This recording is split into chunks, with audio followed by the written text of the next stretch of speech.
Sempre sole e caldo, salvo per un veloce peggioramento pomeridiano sui settori alpini. Scopriamo in quali. Sul Veneto sole e bel tempo pressoché ovunque, possibile tuttavia qualche addensamento con isolati temporali pomeridiani sui rilievi del nord vicentino.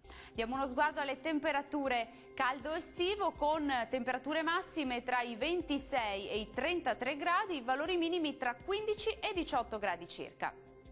Andiamo a vedere che tempo farà sul territorio del Friuli Venezia Giulia. Ancora una giornata di tempo stabile e soleggiato, da evidenziare soltanto qualche nube alta e innocua sui settori alpini e sul Triestino.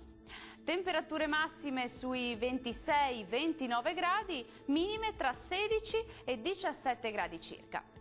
Concludiamo con uno sguardo alla situazione meteorologica del Trentino Alto Adige. Molte nubi con rovesci e temporali, specie pomeridiani, sull'Alto Adige. Prevale il bel tempo invece sul Trentino.